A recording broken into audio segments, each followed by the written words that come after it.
All right, looks like we're live on YouTube, and I will let you guys have at it. Fantastic. Well, welcome to everyone who's joining us both on Zoom and on YouTube. My name is Matt Williams. I'm the Executive Director at the Catamount Trail Association, and psyched to be here on the first truly snowy winter night. All right, looks like we're live on YouTube, and I will let you guys have at it. Ooh, that's interesting. Fantastic. Well, to everyone who's joining us both on Zoom and on YouTube. My name's Matt. Technical issues there. Sorry. Windows that automatically got opened up on my computer. Anyway, so thanks. Psyched to be here on a snowy night, and thanks to everyone for joining us for the second annual Earn Your Turns Roundtable, hosted by the CTA and MRVBC, and this year we're psyched to have some other CTA chapters joining us, along with representatives from Mad River and the Vermont Outdoor Recreation Economic Collaborative, or VOREC, that many of you have probably heard of. So we just want to go around here at the beginning and just have everybody introduce themselves and let us know where they're from. So maybe Steve, if you want to kick us off, that'd be great. Yeah, thanks, Matt. Yeah, I'm Steve Sharp. I'm a member of the Mad River Valley Backcountry Coalition's board, and based here in the Mad River Valley. Great, thanks. Diana, you want to? Sure. I'm Diana Todd. I'm the Vice President of DASH, which is a chapter of the Catamount Trail Association, and we're in Southern Vermont. I just want to say, for those of you who think like Southern Vermont is Londonderry or something, we're Southern Vermont. We're down on the border, the Massachusetts border. We have more key volunteers coming from North Adams, Mass, than we do from Vermont. So we're actually sharing the love with Massachusetts down here. Awesome, thanks. Maria. Great. Thanks, Matt and Steve, for pulling this together. And yeah, I'm Maria Young. I'm the president of the Northeast Kingdom Backcountry Coalition.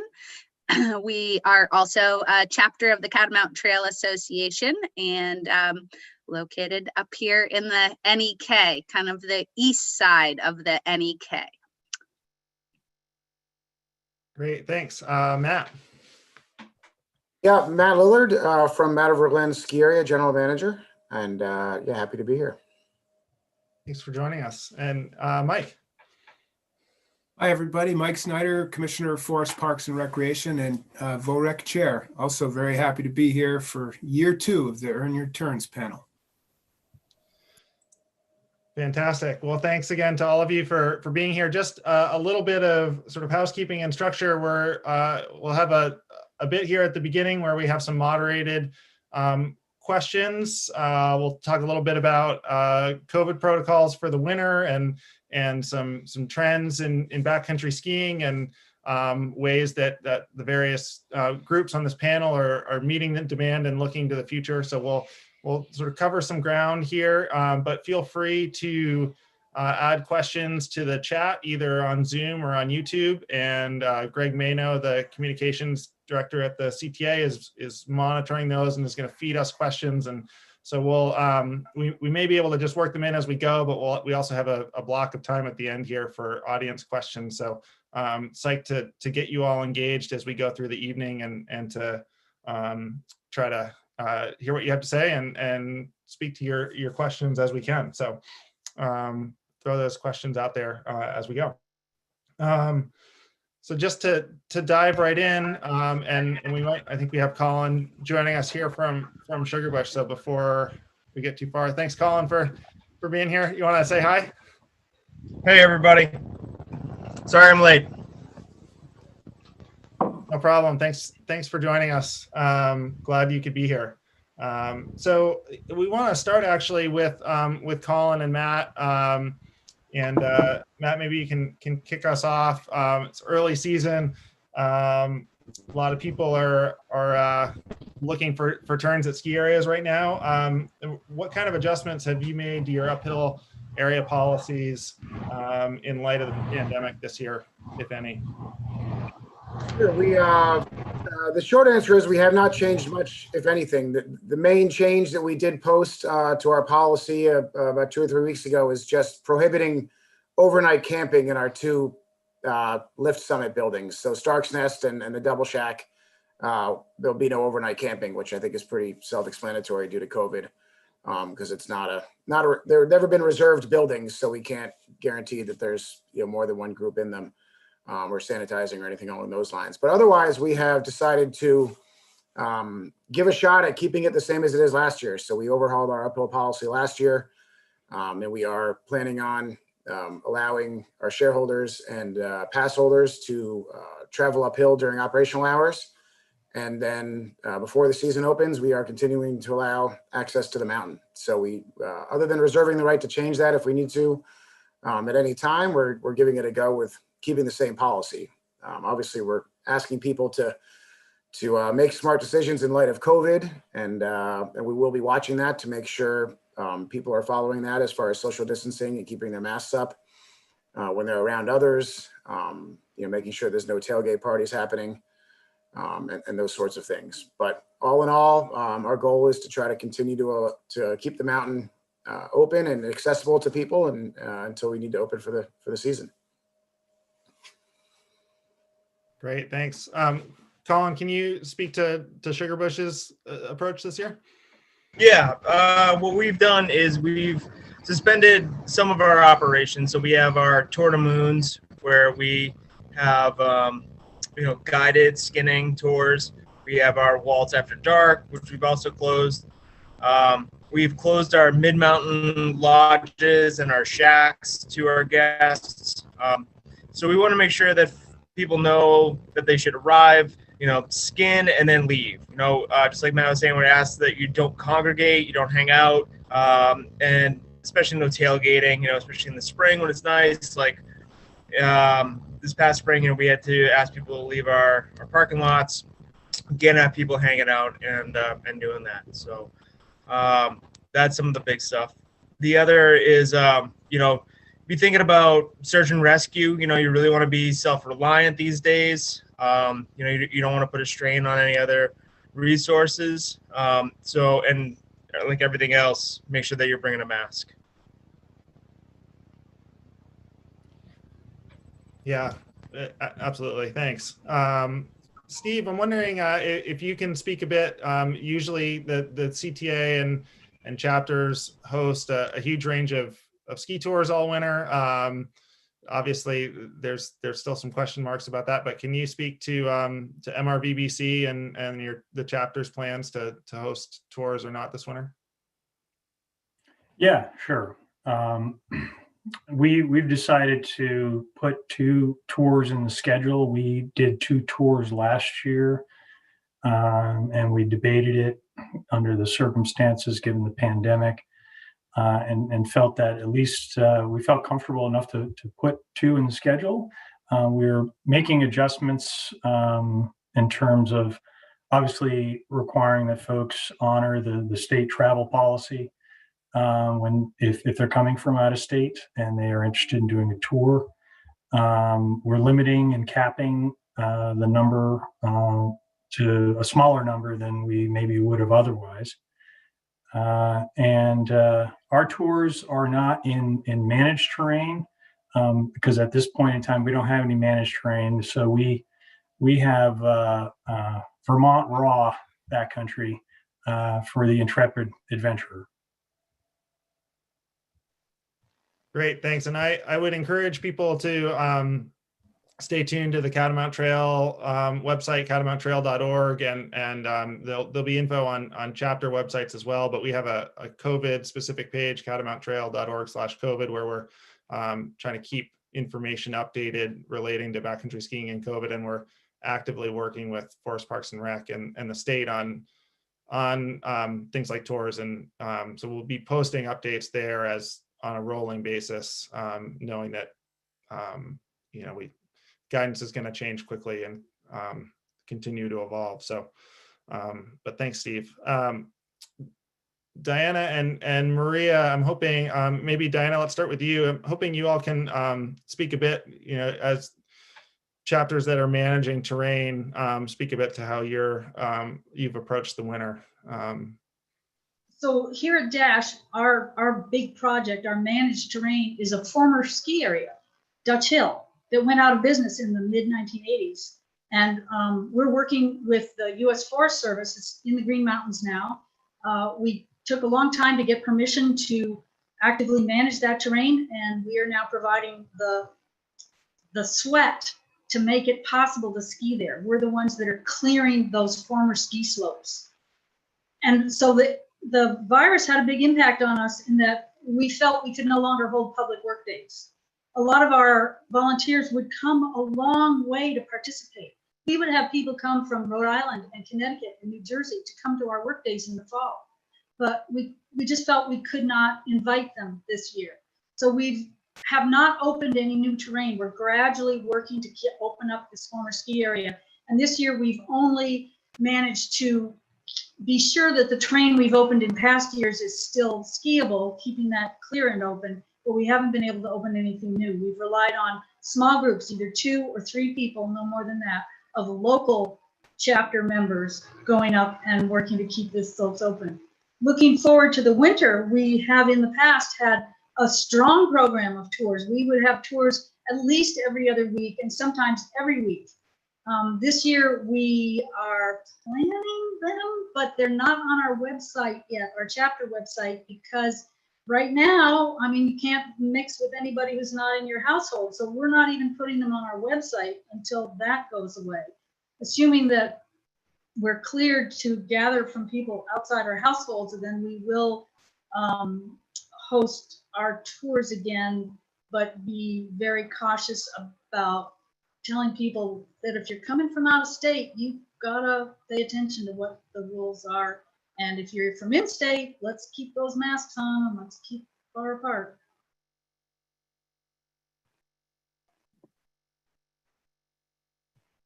Maria, you want to jump in from the NEKBC perspective? Yeah, sure. Diana? So we were fortunate this fall. We have primarily local volunteers, and we had still working in small groups and following, the masking and distancing and keeping tabs of where people were coming from. But we had a really robust fall work season, and due to the lack of snow lasting until today, we actually kept that work going. So right now we are managing 3 different zones. One is at the Willoughby State Forest, and that's our go-to zone. We're really fortunate. Mike Snyder knows it. He's been up there. He's skied. He's skied there. So we're really fortunate that the Willoughby State Forest is well set up to handle a variety of users. So there's a groomed Nordic network, and we've added in, we're really working on distinguishing the skin terrain, skin tracks from the Nordic tracks to accommodate more users. We're very lucky to work with Luke O'Brien, who's the recreation specialist in the district. And that has just expanded how much we can accomplish and how we can reach out to users. So Willoughby State Forest is ready to go. And we feel like if there's a spike in users, we're anticipating that. In our other 2 zones, they're on private lands, and we're approaching those with cautions. There are projects in the work. The parking doesn't, there's not a substantial amount of parking at either of those zones. And we have really encouraged folks interested in checking out those places to become a member of Catamount Trail Association and join us for a work day. They're not well set up for a visitor coming through and trying to figure it out. So I think that the second part of this is that we started off the fall with a focus on education and awareness. And we held in a conservation and recreation primer as a kickoff to our fall work season. And so just trying to really leverage the opportunity we have with our NEKBC council, with volunteers, with chapter members, to recognize, recreational users have an impact on the forest. We tend to love the forest. We share a lot of common ground, but there's a lot we don't know, and it goes beyond, don't cut that red spruce over there and leave that maple tree over there. There's more to the picture. So we tried to zoom out a little bit and engage people in thinking about, what's going on in the woods, how do we impact it as users, and how can we kind of increase the stewardship component of what we're doing out there. And so that sort of started off the fall season, and we're hoping to keep that going. So yeah, looking ahead to the winter, depending on how things go, we hope to do some public outreach at Willoughby State Forest, and just kind of spreading the news, sharing the etiquette, and really we want to funnel people into become members, because we feel like that's a really great way for people to become engaged and have the resources they need, and recognize there's a lot of work that goes into these zones. Mother Nature helps out, and it's a good starting point, but most of us who have bushwhacked around the Vermont woods know it makes a real difference, the work that these chapter organizations are doing to make it fun out there.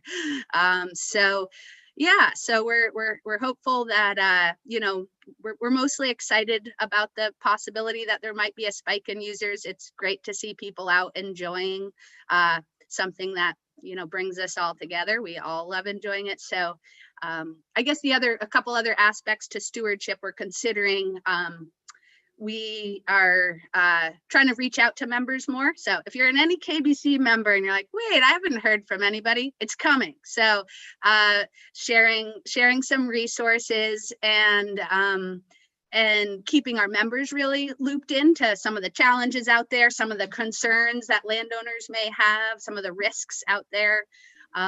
We're also even looking at things like social media etiquette. And, we all love blasting our photos out there, but what we're recommending is, if you post a picture of your great ski day, tag NEKBC, tag Catamount Trail Association, because it recognizes that there was some, that there was work to get there, and but maybe leave some of it for discovery. Maybe don't give the exact trail name or zone.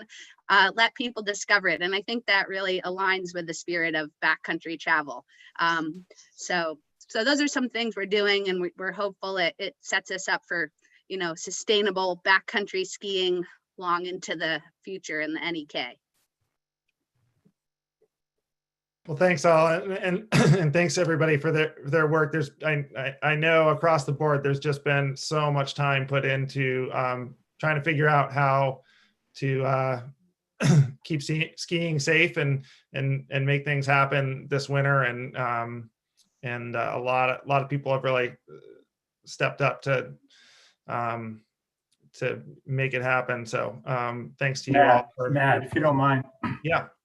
Sorry to interrupt. I just wanted to thank Maria and Diana for their enthusiasm and wisdom.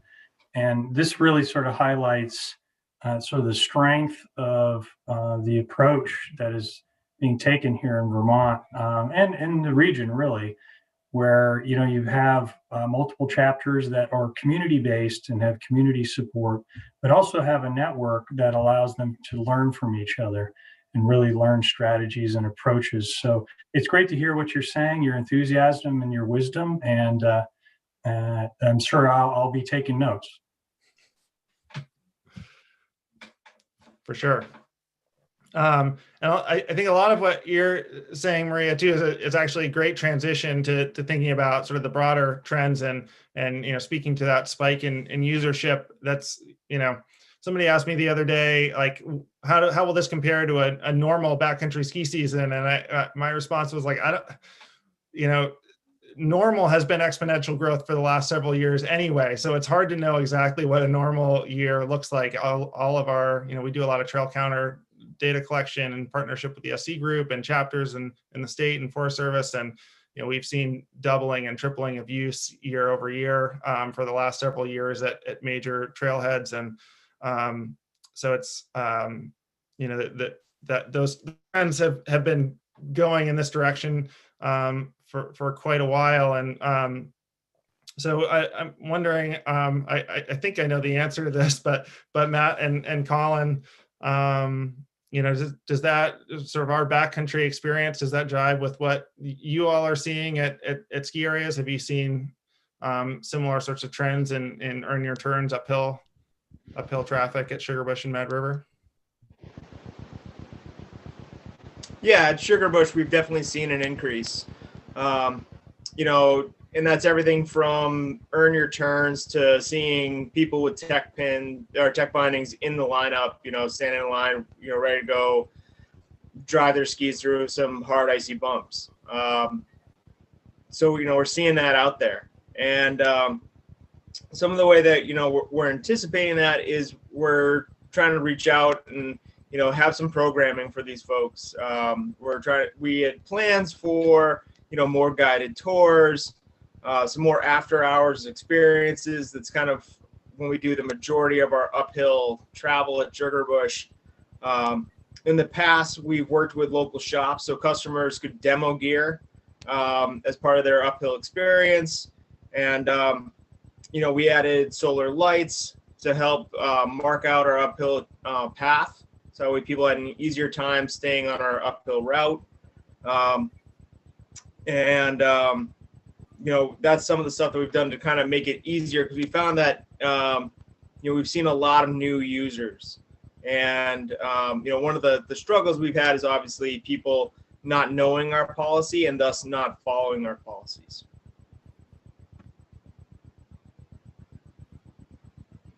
Yeah, we have seen, I think, tremendous growth this fall. I think it's COVID related. I also think it's heavily influenced by the fact that fewer and fewer ski areas are allowing, especially early season skinning and uphill travel. As the market gets pinched, the skiers that are still doing it and growing are finding they have less and less places to do it, and so they're driving farther distances. They're coming to mountains that they're not necessarily familiar with. And so, yeah, I think we've certainly seen a huge uptick in use over the past fall and as that pattern has progressed. So I also think with COVID and talking to equipment manufacturers, you know, I think they're mostly sold out of any uphill travel gear across the board. So I anticipate that problem or that issue, you know, more people continuing to grow. As far as how we've adapted, you know, the honest take is probably not that well yet, because there's so much other stuff going on, quite frankly, as far as running an actual ski area that runs its lifts. We have not had a whole lot of time to dedicate to the uphill market. And I think, you know, one of the things that I, you know, certainly want to use this venue for and others is to, you know, we do need people. While we don't have the time right now to speak directly to them, and it's a harder audience to speak directly to, we do need people to, you know, read our policies, and really just use their head. You know, I think, you know, some of these new skinners might not realize that skiing over 480 volt electric lines and pressurized water hoses is not a smart idea. And I can see it from my office, and I watched it today, just shaking my head and going, you know, we at Mad River especially, we want to keep this going, but we need people to help and use common sense and you know, make intelligent decisions as far as what they're doing on the mountain. So I agree. I would agree that more signage would help and more information, but there's so much to do right now. And I'm not trying to cry in my soup or anything, but it's literally everything changes all the time.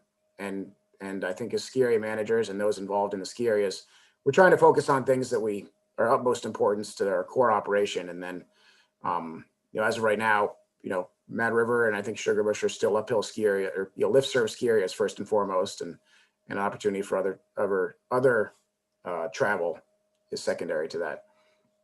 So the short answer is yes. I think we've seen tremendous growth for numerous reasons.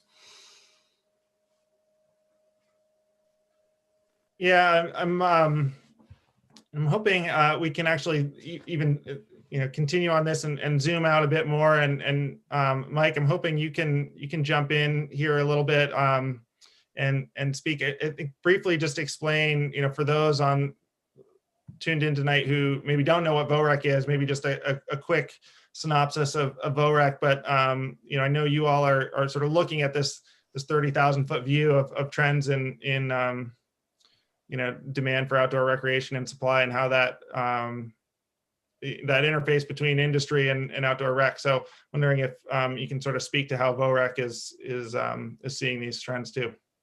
Sure. Thanks, Matt. And thanks, everyone. I'll echo what Steve said, and just big thanks to the Catamount Trail Association as the backbone organization. And the emergence of these local chapters is really great. And it's how all the good stuff is happening and how we'll have a future. Just really want to put that in there as a thanks for, I love to get out there and kind of a lone wolf in a lot of ways on my own time. I have a big, heavy job. And when I'm done with it, I don't want to be organized. And so I get that you just want to be able to go, but it really is the ticket. It's the way to get it done. And we're showing that. So thanks to all of you who are doing so.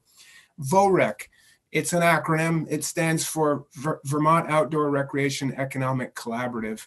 And all of those words actually really mean something.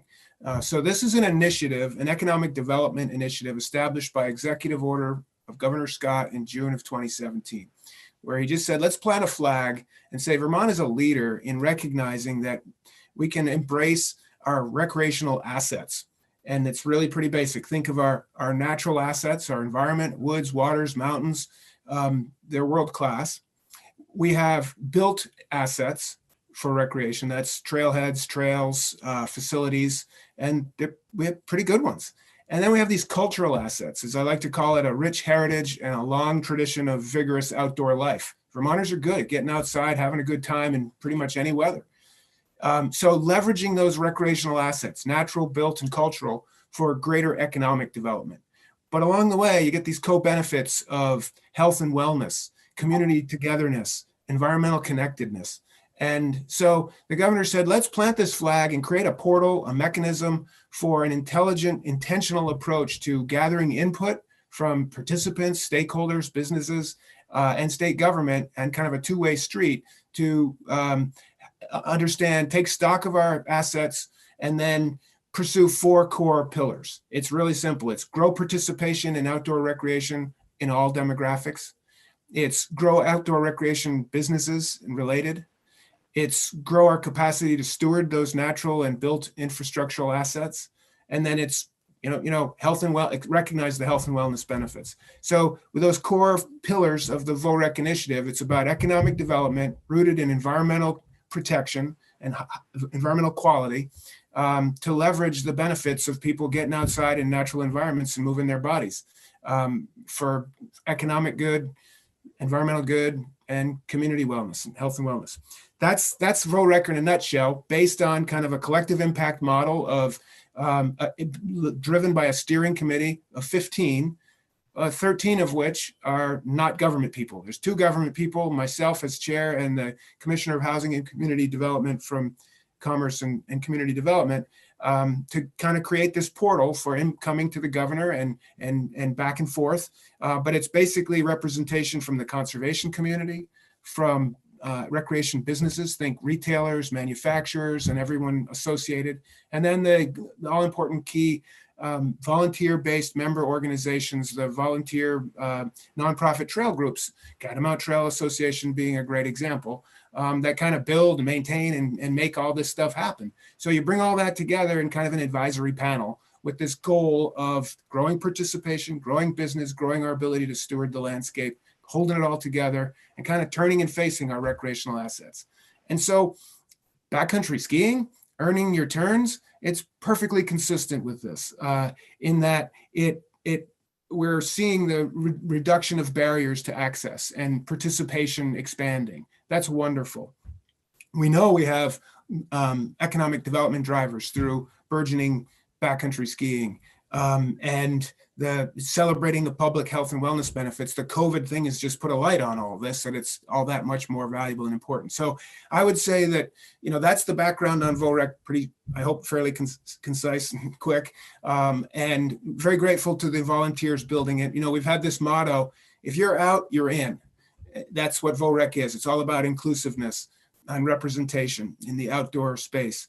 And we've changed it a little bit to say, realizing that maybe that's, it should be, if you want to be out, you're in. Even if you're not out yet, we welcome you, and we want to make it possible for you to find an equitable way to experience and enjoy the outdoors that works for you. And again, I would just say that earning your turns, the backcountry spirit is perfectly well aligned. It's a rich part of our history and how we got here. And I think it can be a big part of our future, especially as we organize and build this together, with including the connections to the economic development. So Matt, this part, you wanted a little background on the VOREC and how it kind of connects to backcountry. I don't want to miss the mark. I feel like there was a more specific request embedded in there. Was there? No, that's great. Thanks. Yeah. I think just, sort of, helping us sort of zoom out and sort of seeing this demand, from that sort of, statewide and beyond level, and sort of, I think VOREC does a great job of melding,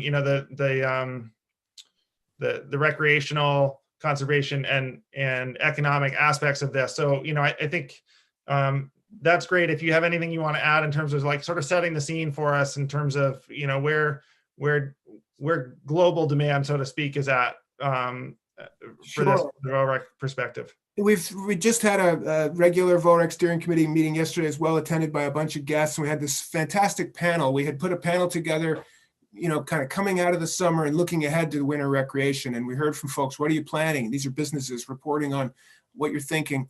We just had one on, okay, now it's here. What are you doing? And what we continue to see is, people reflecting an increase in participation, the spike in demand, and there's, growing pains with that, impacts on infrastructure and resources and et cetera. But we're also seeing, a run on equipment was mentioned earlier, and new users, and we're seeing all that is all good.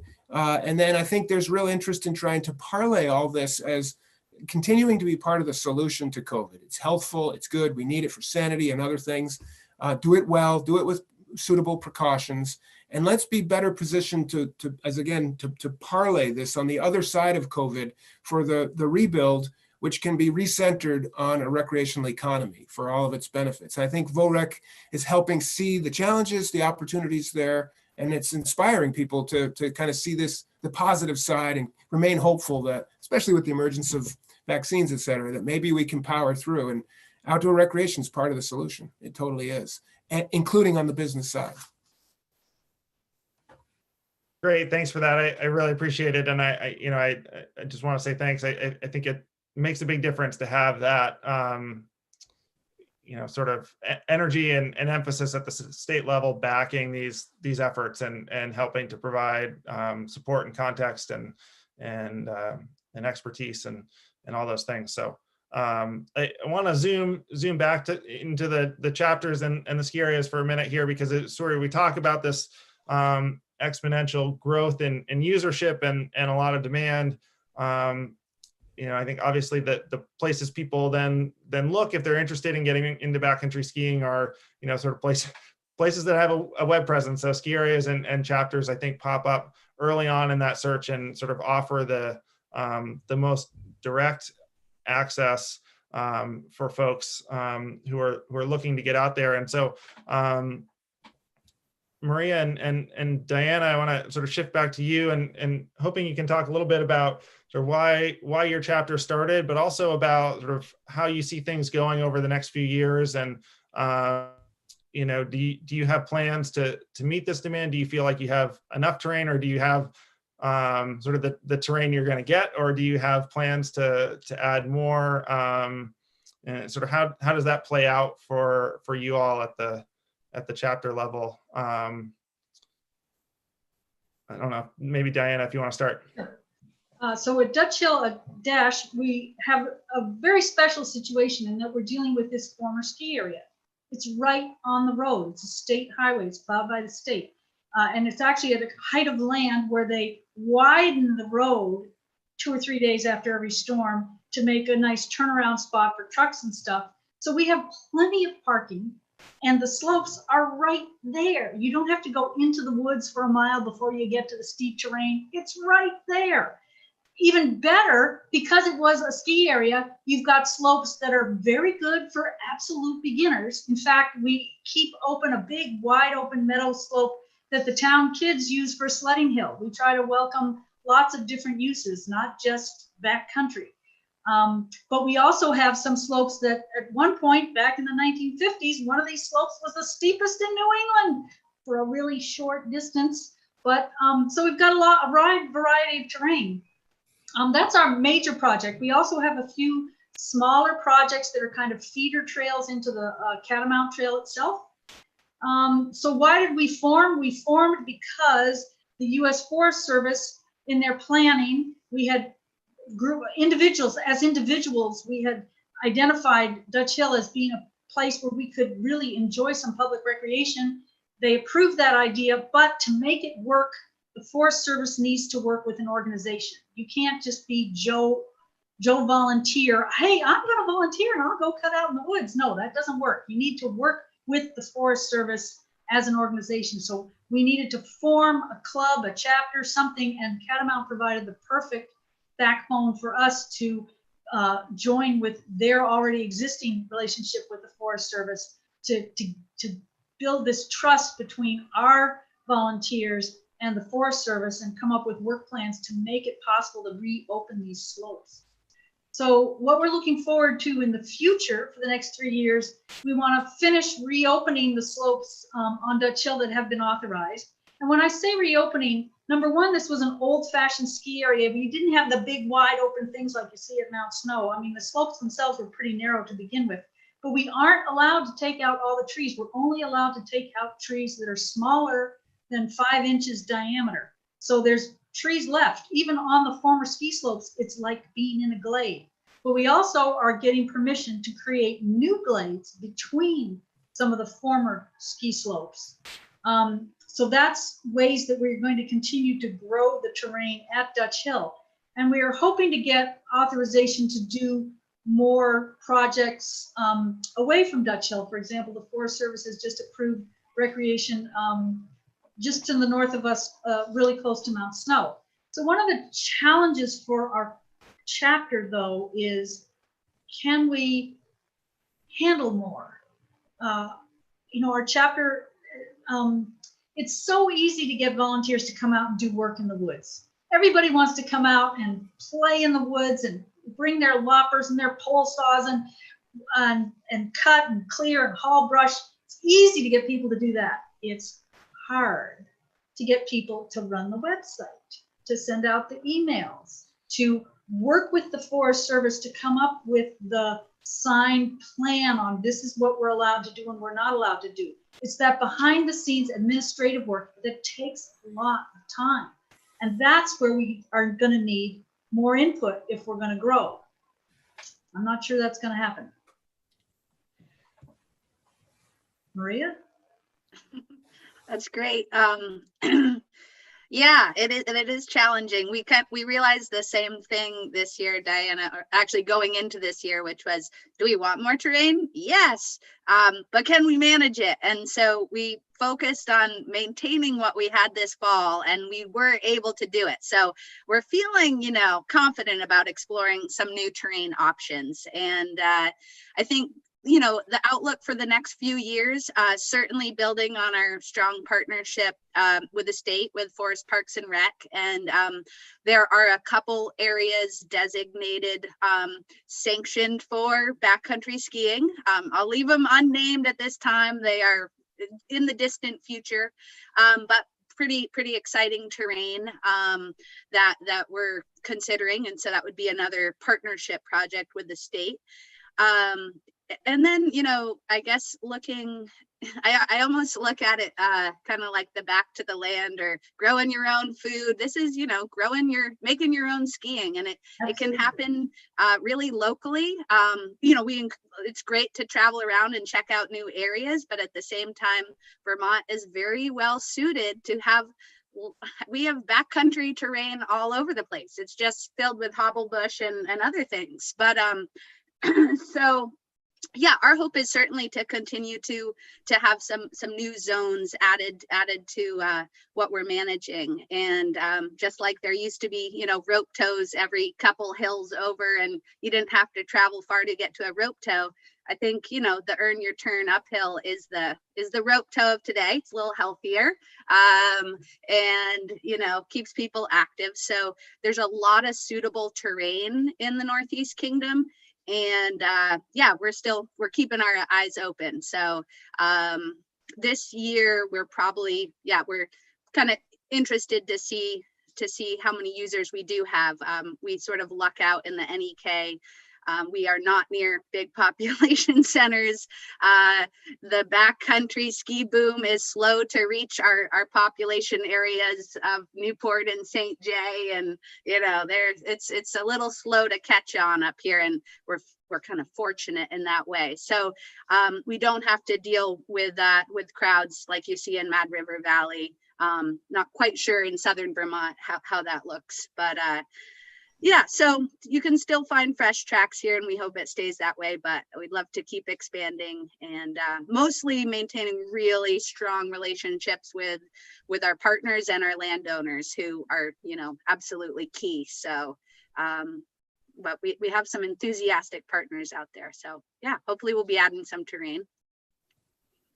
Awesome, exciting. Thanks for those updates. And I want to jump to Steve here, because you mentioned the crowds in the Mad River Valley, and there've been some questions in the chat about potential projects in the valley, and certainly not for lack of commitment and work by MRVBC.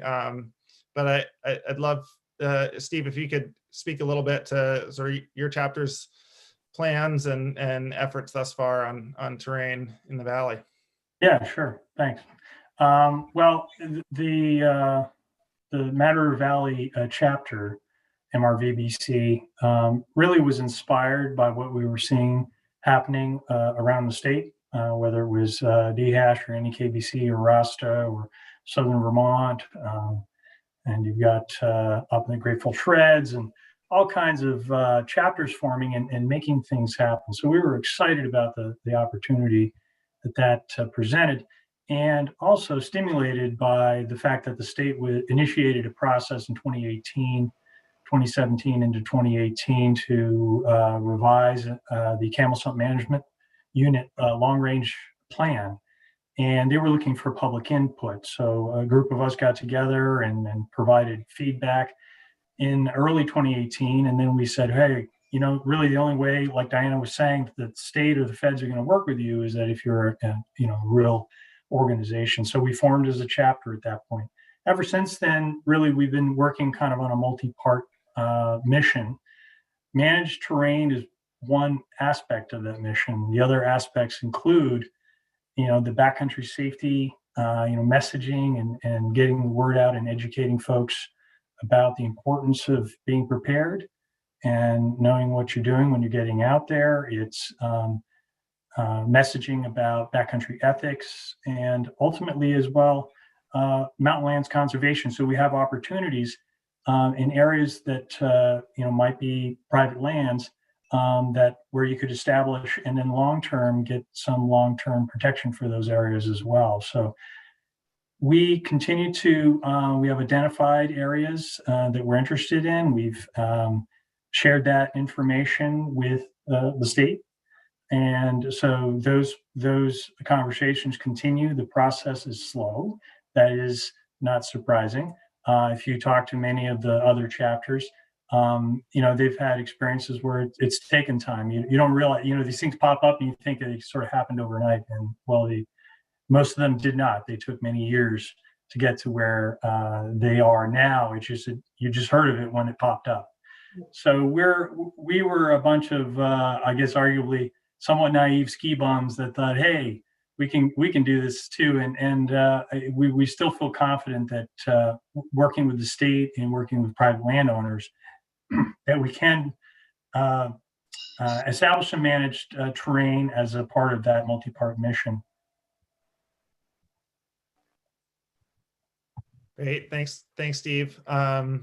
So we've heard from chapters talking about looking to expand terrain over the next few years, and I know that other CTA chapters are in a similar boat, sort of plans across the board to open terrain. And so I'm wondering, Matt and Colin, if you can speak a bit to that that balance. You talked about this or touched on it some, but if you can speak specifically to that balance, sort of meeting the demand for uphill travel at ski areas, you know, to what extent is it does it pose a challenge, and to what extent is it an opportunity for you as you look forward?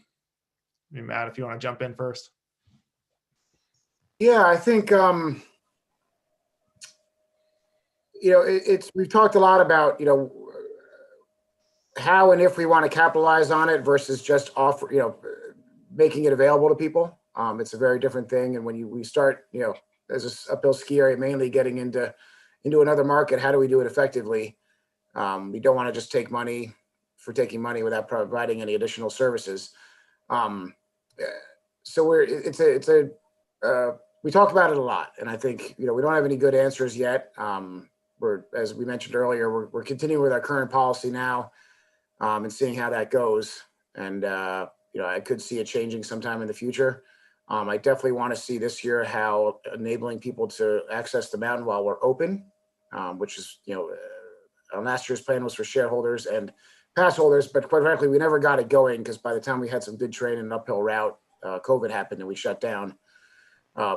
Literally the weekend we were going to give it a shot. So we never got to see what that was like. But once we get an idea for what that is like on our narrower, twisty trails, I could see us, you know, potentially opening that up in the future, and, you know, running guided tours or other stuff potentially when we're opening, which would be, you know, I think where our next area would go, as far as, you know, having tours and making part of our business plan rather than just giving access to the mountain.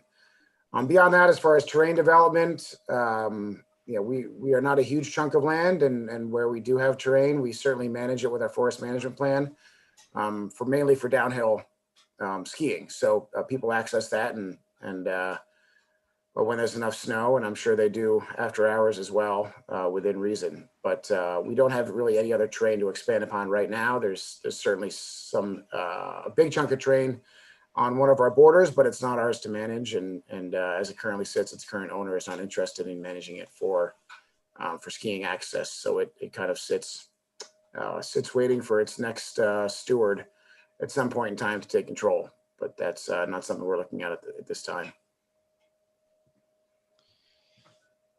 Thanks, Matt. How about at Sugarbush, Colin?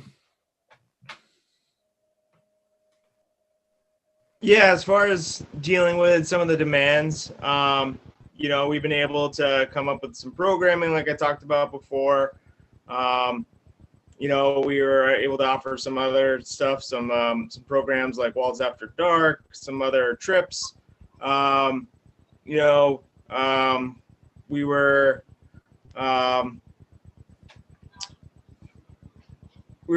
offered groups for our younger skiers and riders, like our mountaineering blazers, and we've been planning on doing more. As far as our challenges, our greatest challenge is really our groomer interactions. You know, we see so often, you know, it's just a frustration from our groomer operators. Yeah, these are guys who just want to come to work and get their job done and not worry about hitting somebody with a piece of machinery. When they're inside those groomers, you know, although they're surrounded with bright lights, they can't see that well outside them. The tracks are throwing up a ton of snow. You know, they can't see people skinning and climbing around them.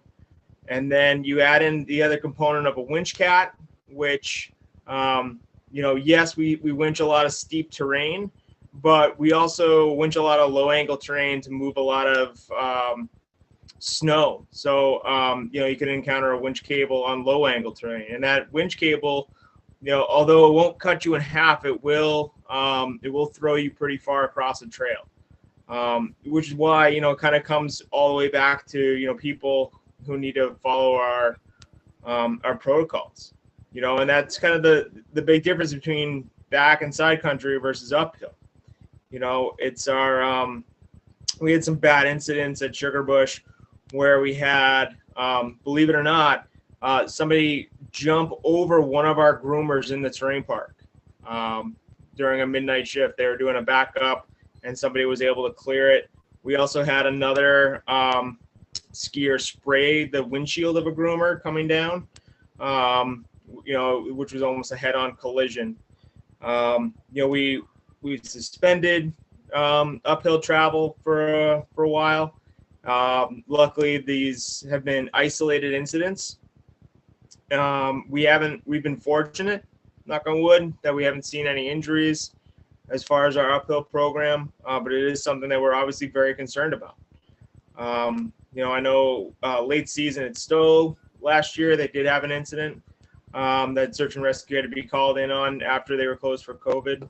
So, again, that's something that we are, worried about going forward.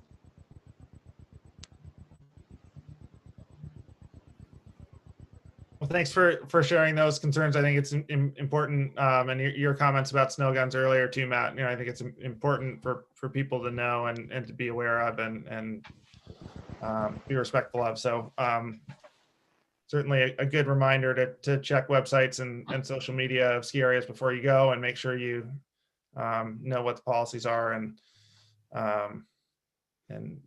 that you check regularly, as I know they change in some places too. So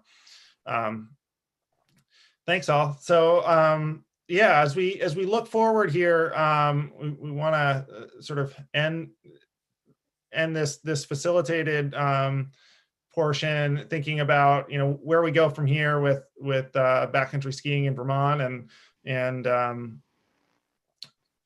look forward to participant questions and thoughts on this too.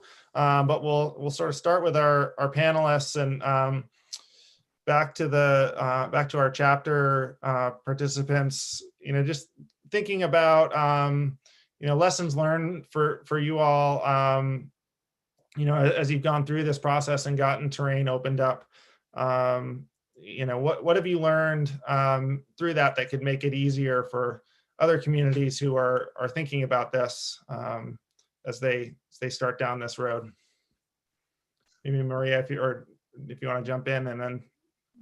Sure. I guess, I'm still learning, so I don't know that I have the answer for that, but I think I know Greg, shared this in one of the chat comments, but there really are a lot of stakeholders on any given piece of land, and whether that's private property or public property. And I'm thinking of like wildlife stakeholders and hunters traveling through, and boundaries and property lines only go so far. So I guess I'm just thinking to really, before you start off, really considering who all those stakeholders might be, because you're not going to hear all those voices when you ask everybody to raise their hand about who's interested in backcountry skiing, but you will hear from them when you start a project and you come into some of those potential opportunities or potential conflicts. So I think starting with that is a good idea. I guess we're also realizing in the NEKBC, we all know north-facing slopes are preferred, but we don't seem to be on a lot of them. So, getting to know, just like where, when you build a house somewhere, you might take some time to, watch the sun rise and drop and see what the snow does. I would say, considering, we're relying on nature. We're not, I think, what Matt and Colin are talking about, their ski areas. You guys are seeing so much use because you make snow, and we can there was no snow in the backcountry until very recently. So in the backcountry, there's not going to be snow made. And so, really thinking about those natural elements too before getting started seemed like a good idea. I'm not saying we did that, but probably for our next zone, we're going to do that, I think.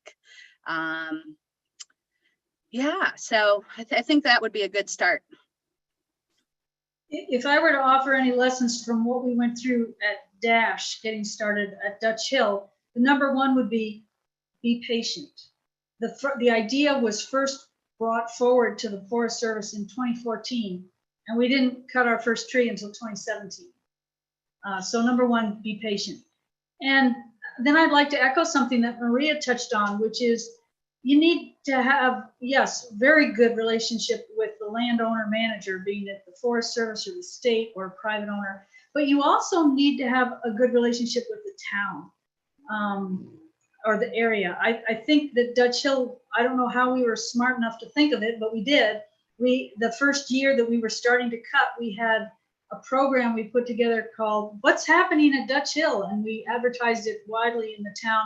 And we got people together in the evening. We had representatives there from the Forest Service, what have you. And so we were able to have an opportunity for the snowmobile people and the ATV people to voice their concerns, and are they being kicked out of this area that they always used to use. And the Forest Service is our biggest ally in terms of helping us separate the snowmobile use from our own use, because the Forest Service has very strict rules about where you can use snowmobiles. And so they are able to be the bad guy. They're the ones that tell the snowmobilers, no, you can't go up there. It's not us that have to police it. The Forest Service is very good. They're a great ally for us. The goodwill with the town, I think, is really important, so that the backcountry skiers aren't treated as outsiders, but that they are, that what's happening at Dutch Hill is important for the town as well. And I think the fact that we are keeping their sledding hill open, it had been getting grown over. It wasn't really usable anymore. And now we mow it. It's beautiful. You can go up there on 2 inches of snow. So those are my things. Be patient and have good relationships with the town. Like I said before, it's easy to find volunteers to work out in the woods. Hard to find volunteers behind the scenes. Go for it. Doable. Matt, I was thinking of one other thing. Yeah, absolutely, Diana. I certainly echo that. I was also just thinking of a concept that was introduced in our conservation and recreation primer this fall by a forester for the landowner where we were working.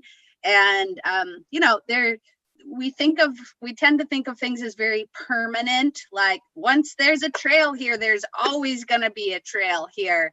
And it's very devastating if those trails go away. But he kind of introduced the idea, and certainly, as far as managing a forest, that things aren't permanent, right? They change and forests grow and they get cut down, and there's some opportunity in there too. So, maybe it's still more active up here, but we have, a lot of logging happens up here. Doesn't happen in the way it used to, which is probably a good thing, but, new terrain is created all the time and forests are changing. And I think there's a benefit to thinking of this is a little different than how it works in a ski area for the most part. And I think, we have the opportunity in backcountry terrain to maybe think of it as a little bit more dynamic. And let the forest may grow up in a place. We may manage it in such a way that the forest grows up, and then there might be a new opportunity somewhere else. And so, kind of keeping those dynamic forces as a benefit and not just a setback is also helpful.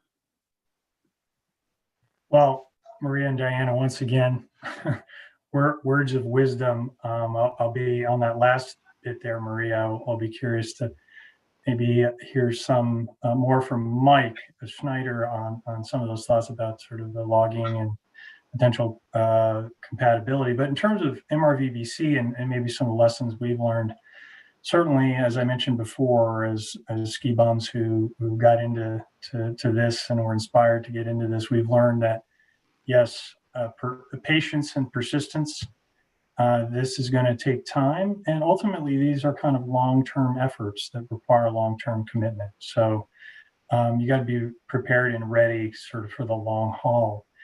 The particular challenges that sort of I think, became more keenly aware of, parking, right? I mean, you can have terrain that's managed, but if you don't have the parking, you can create a real problem for neighbors, a real problem for the local community, and you need their support. So there are particular issues that need to be addressed, that being, one sort of example, but as Maria suggested, there's other stakeholders, other interests, and you have to try to find a balance. So you need to work towards building that community support and building that coalition.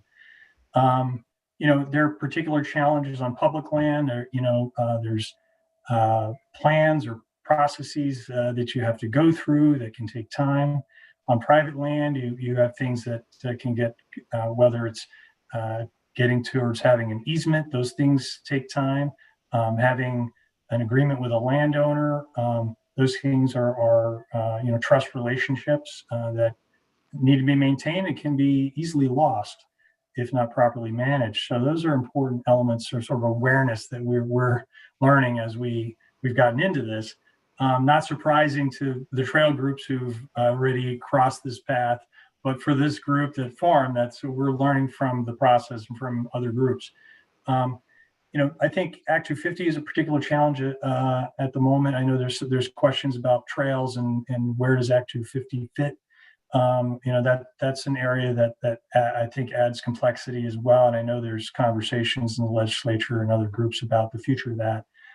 But we see a real opportunity for, building this coalition that not only works on improving access through parking and managed terrain, but also really improves awareness and knowledge of how to be safe, how to be respectful out in the backcountry, how to be respectful at the ski areas who have been very generous in many cases about allowing us to be able to enjoy their resource. And so we need to make sure we respect that. Things would be a little easier if we had a little more predictability in the process. So if there are ways in which we can provide greater predictability, that would be, I think, of value. So I think that those are more or less the lessons and things that we've learned. Thanks, Steve. And another good segue. I want to kick it over to Mike here. And Mike, I know you wear a lot of hats, and if you want to put on your forester hat and speak to sort of forest management and Maria's point, feel free. But I do also want, hopefully you can speak a little bit to some of those sort of pieces that Steve was talking about, because there is, there will always be a lot of stakeholders, and there will always be a lot of interest in the, every project will always have its complexity, but we know there's also a massive amount of work happening at the state level to make it easier for the next group to sort of go down this road. So wondering if you can speak to some of those. Sure. Yeah, I'm happy to. And it's just great to listen. And Steve, don't sell yourself short. That was a lot of wisdom there too. But I would agree, Maria and Diana, that's it's very rich, fabulous. And it's an example of like sharing it and, learning from each other. And this is how we do it. It's really terrific to hear. I'll interject a couple of things. There's a lot here. I'm so thrilled with the conversation about forestry, the compatibility. I'll go there real quick, Matt. Okay. Yes, totally compatible. And to Steve's point about parking, really, we have 355,000 acres of state forest, state parks, wildlife management areas that are potential, at least, for consideration for some expanded use. That's not the issue. It's how do you get access and how do you have suitable parking? Thank you for recognizing that it's really about getting there and the neighbors and the impacts locally. So we have to have that. The hardest part is to figure out where's these, okay, Maria, north-facing slopes, a few hundred acres of a bowl on a state forest. We can identify those. It's how do we get the infrastructure to allow it to happen for access. Forestry can contribute to that. And then as a forester, I see this as really a great place to move towards. Some of you have heard me say this, I can't resist it here, that we had a great project with Audubon, Vermont over the last decade or so, foresters for the birds, integrating songbird habitat management into traditional silviculture for timber management. One of the elements was silviculture forest management with birds in mind. It's enormously successful and powerful and impactful, and it's been emulated all over the place for a lot of good reasons. And I'll leave that there and just simply say, I am keen on the idea of skiing, silviculture with skiing in mind. The same sort of thing. How do we integrate in a thoughtful way? Like, we're going to do some silviculture. Maybe we'd have a rotational grazing approach to certain areas would become, after a thinning of a certain sort, would be phenomenal skiing opportunities. But it won't last forever. As it regenerates, we move over, maybe some rope and boo, and we go to the next zone. And we have this sort of cycling around literally over 100 years on a 10-year cycles that we move around. So just thinking that way, because we could benefit from the infrastructure that the forestry operation allows for a landing and access, et cetera. So there's a lot of possibility there. Our staff know that I'm excited about this, and we're looking for ways to kind of integrate skiing opportunities, looking for them in our normal silvicultural approaches. I appreciate also that folks have recognized that, yes, there's so many things we have to manage for and on public lands, because it's public land and a lot of interests. So we like to look for ways to integrate and balance, and also to kind of maybe, I don't want to call it zoning, but realize you can't do everything on every acre, and certain things are somewhat exclusive to other things. Sugaring, for example, is an example that's kind of an intensive single use. So we have to be careful about overlapping uses and compatibility, but there's a lot of possibility there.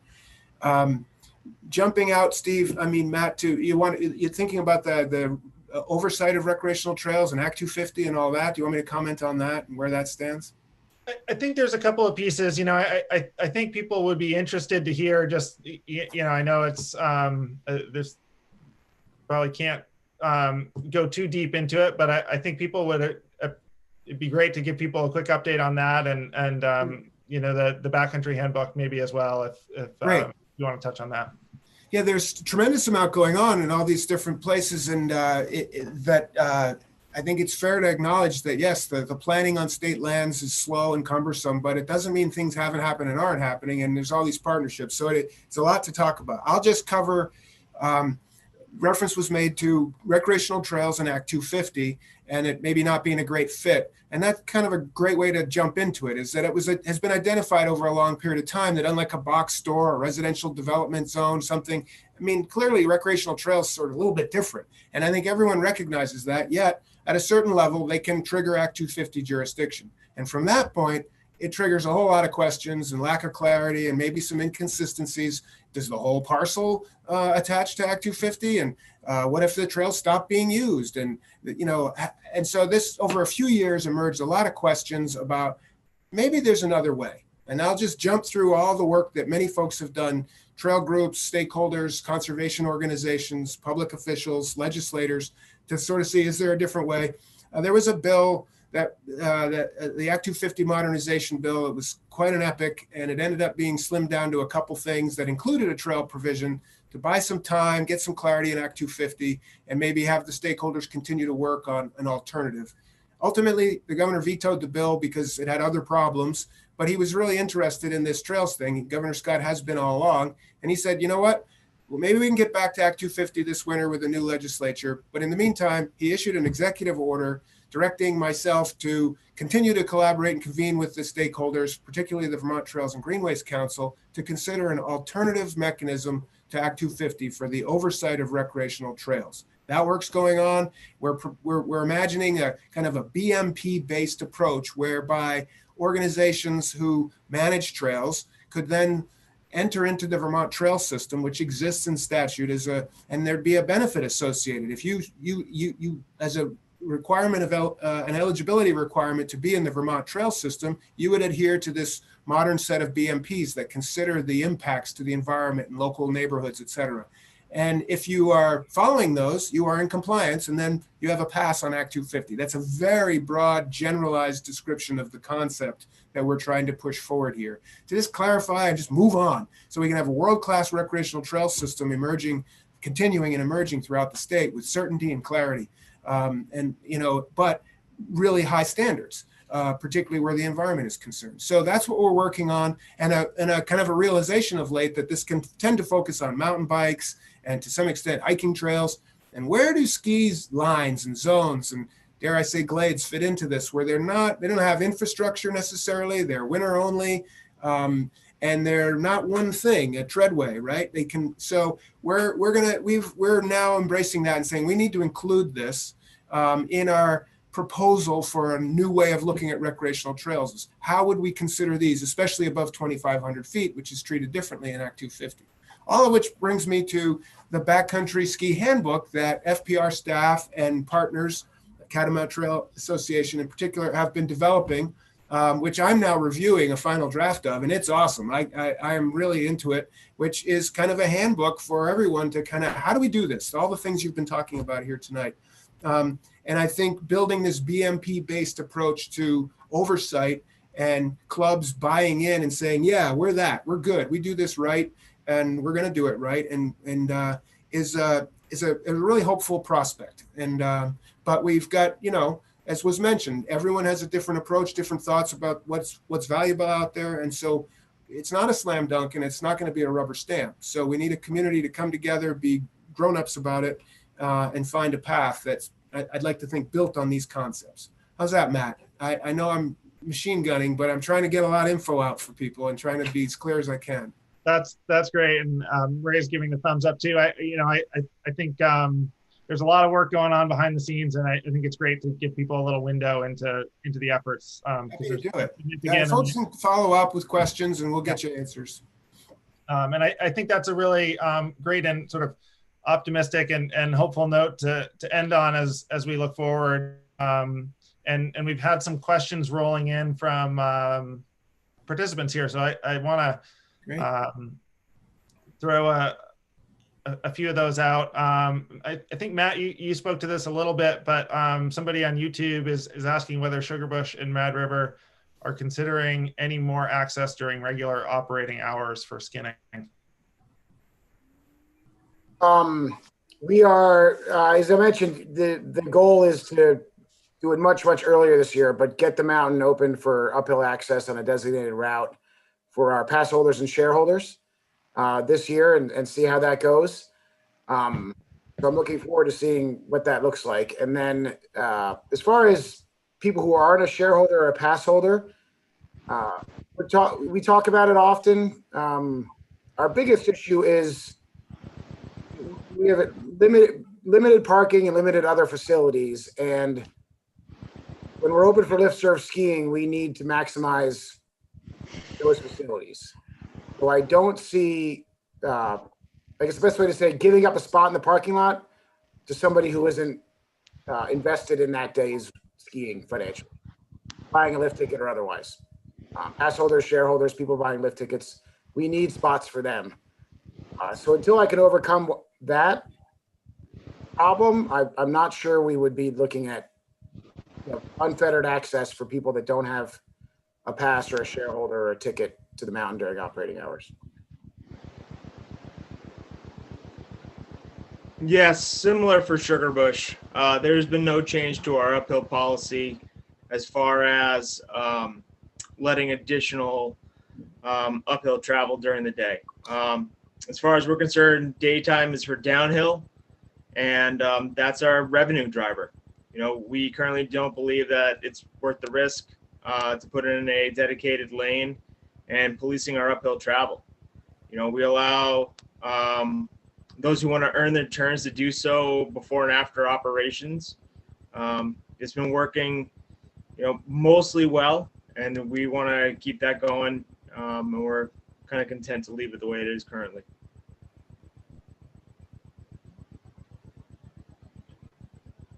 Thanks for that. Mike, I know you just turned your video off. We've got a few that are potentially headed your way if you're ready for a little late round here, maybe.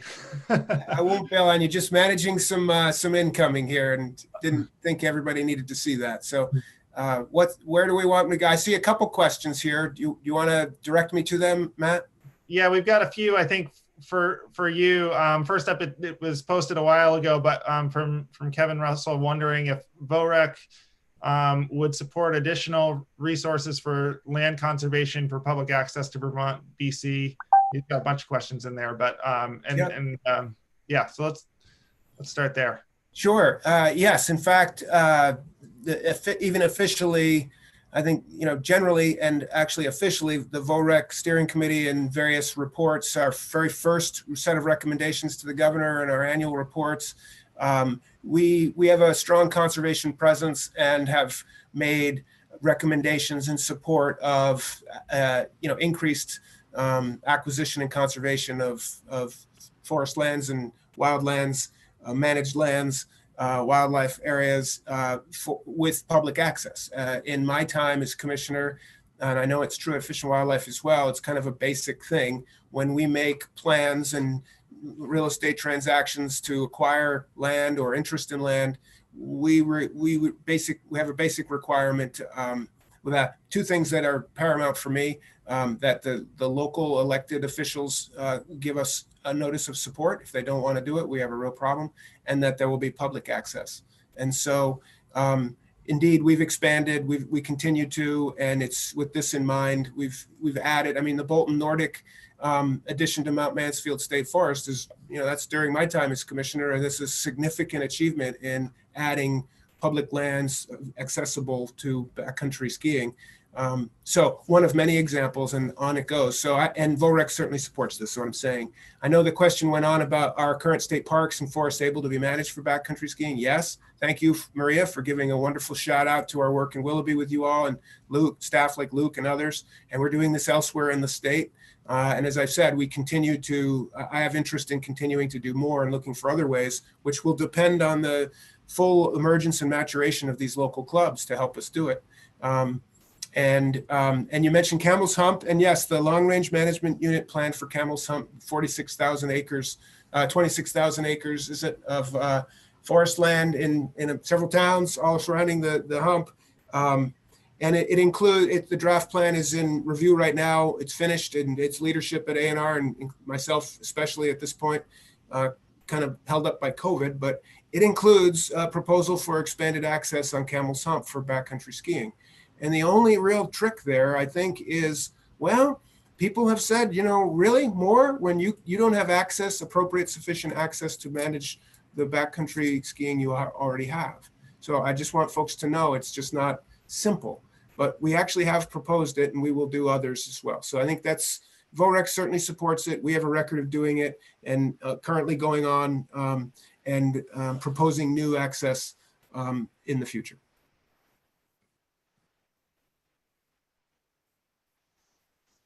Thanks for that, Mike. Appreciate it. And sort of jumping down, there's sort of a general question, but I'm wondering if you could sort of speak to your experience on state lands. Somebody's asking about, is it possible to manage land for both hunting and ski use? How would those uses overlap?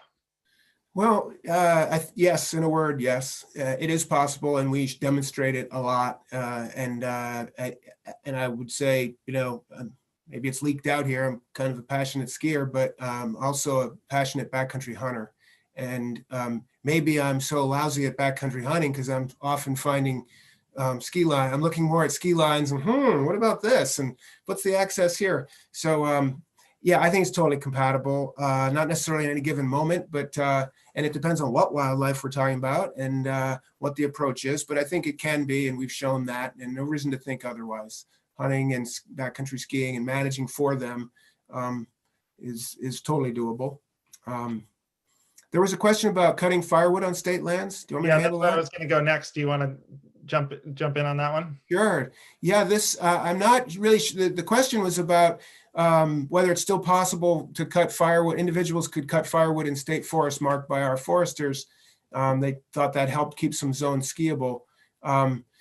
So that was the roadside firewood program was a great thing where people could sign up for like 3 or 5 cord lots that we'd mark. They're mostly roadside. We didn't allow equipment or machinery. So if you were willing to go down in and cut some marked trees that our folks had marked with ready woods road access that you could drive to, and then haul the blocks of wood up to your pickup or whatever, you'd go and have at it. And we got a lot of nice, tending work done. But I'm not sure it really provided a lot of ski opportunity. The questioner is saying that, and I'd like to hear more if that's true. The bottom line is we don't do a lot of that now because it was so successful that we've kind of run out of places to do it, where there are improvement cuts to be made that are near a road that has ready access. It was decades and very popular. And we just don't have a lot of sites that are available to it. And we're not against it. It's a little bit of an administrative thing that takes some time for people to pay attention to and organize, and there's safety issues, et cetera. But we'd love to do more of it. And it's really just a matter of it. We've kind of run out of, we were so good at it, we've kind of run out of places that need that kind of work, that have the easy access. Great, But if that kind of thing could lead to a co-benefit of increased access or better infrastructure for parking, and there was a partnership there, that's great creative thinking, and I'm all for that. I would love to see us do all the things that bring people together. Diana said, apparently it's easy to get people to go out there and work in the woods. I'm taking note of that. We got to have the rest of it too. Great, thanks. I don't, Greg, jump into the chat and correct me if I'm wrong, but I'm not seeing more questions here. But one thing, and we could do a whole panel on this, so I sort of hate to throw it out at the end, but I would love to just go around and just talk a little bit about how we can do better as a collective community and making it easier for people to get out and utilize these resources. I think there's a lot of demand, but Mike spoke to it earlier with VOREC and wanting to sort of shifting the slogan from if you're out, you're in, to if you want to be out, you're in. And I think I think I would almost, not to be presumptuous, but I would almost go one step further and say that, in our experience with the CTA, like in our youth programs in particular, sometimes people don't even know that they want to be out, and they come from backgrounds where it's just not part of their culture. We work with a lot of new American students who come from places that don't have winter, but they fall in love with it when given the opportunity, and it becomes a really powerful driver of community, I think, for an opportunity for some folks. And so, I think it sort of drives a lot of conversations right now, but certainly outdoor recreation, it's no less relevant. So love to sort of throw it out there, and if folks want to jump in, what can we be doing to break down those barriers in the backcountry ski space? I'm really interested in hearing any ideas that people have, because my perspective is that backcountry skiing has one of the highest barriers to entry. If you're not a good downhill skier, how can you start just, if you don't already know how to downhill ski, how can you climb a mountain and suddenly become a backcountry skier? It just seems to me, how can that you need to already be a backcountry skier before you can become a backcountry skier. How can we welcome people that are new to the sport when so many of the people that are in the sport already are so protective of, oh, this is my secret place and I don't want people ruining it? I think there's a lot of barriers to entry to this sport, and I would be really interested in hearing how we can get more people welcomed to it. I'll share a little of my experience, actually not in the backcountry world, but coming at it from Nordic skiing, and then also in the alpine world. In alpine, I'm really impressed with what our local mountains, Burke Mountain and Jay Peak, do to give access to local schools. I grew up in this area, and it was a real treat if you got to go to Jay or Burke. And now COVID's restricted it a bit, but on a normal year, they're hosting all sorts of the local school groups for 6 or 7 week programs with really discounted rentals if they cost anything at all. And so it's awesome to see the mountains doing that for the school communities and the schools taking advantage of it. I also am the director at Northwood Stewardship Center, and I'm kind of lamenting the loss of a lot of Nordic ski programs, the Bill Koch League. They still exist, but Nordic is a awesome. That's the, what you do out your door. I mean, you don't need skins or anything fancy, just some old skis. And so I think, Matt mentioned the youth programs, but I think anything, whether it's supported at the state level with funding for those types of programs, or but just getting kids on skis. It's not just, for us, we're not really working with new Americans, but we work with a lot of kids who grew up in the Northeast Kingdom and had never put a ski on until they came up to Northwood. So I think both of those approaches don't get it at backcountry quite, but it gives the hook and some tools to get out there. So I have a lot of hope for those two approaches. Yeah, I think there are a number of ways where I think the backcountry community and within the broader context. So again, this notion of getting out in the snow. So whether it's a lift serve or whether it's Nordic or whether it's backcountry, there are great examples of things that are already occurring in terms of trying to address underrepresented communities in the ski world. First I would say shout out for the CTA Youth Program. In terms of what that program, its effort is in terms of providing opportunities for underrepresented groups to have an opportunity to get out there. I think the other thing, specific to maybe more of the backcountry groups and backcountry chapters, is think about this from a diversity of terrain opportunities. So, those of us who've been doing this a lot, we tend to think we want to go for the big terrain, right? But there's potential for creating beginner terrain that's in town, for example. And I use that term loosely, but it could be something that's behind the school or over in the town park, where there may be a small hill. It may be already a field. It may be already mowed. Maybe not. You can bring that resource to bear to help create a beginner terrain where folks can begin to learn, whether it's pasture skiing, the true snowfields of Vermont, right? Or low angle graded skiing. So I think it's kind of trying to at least lower that barrier and providing terrain opportunities that don't necessarily require high skill set.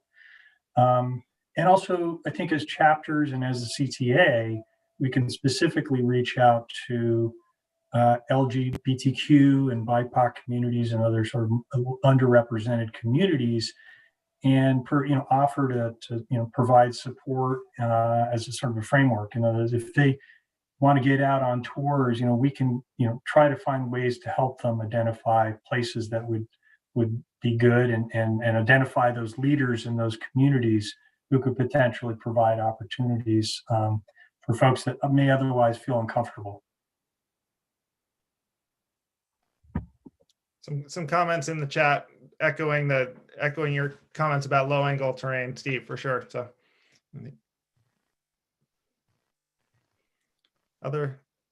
Well, I'd just like to mention on that's I've been hearing that for some time with a little one learning, and as I age, I grudgingly admit, I think that this is a really great thing to be looking to provide more of the sort of all access, family level, entry level wood skiing for a lot of reasons, and I'm interested in that. I think we tend to focus on the wow, and we got to think about that for a lot of reasons, and I'm into that.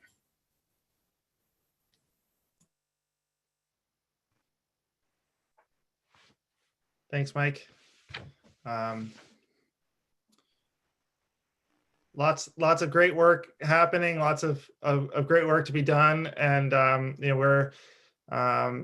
we are right up against 8 o'clock here, and I want to be respectful of everybody's time. So I just want to thank all of our panelists again for joining us and for a great discussion and for your thoughtfulness and insights here. And also want to thank everybody who joined us on YouTube and on Zoom for joining in on the conversation tonight and for your questions and comments. And hope everybody has a chance to get out over the next few days and play in the snow one way or another, whether you got 18 inches or 3. Hope everybody has fun.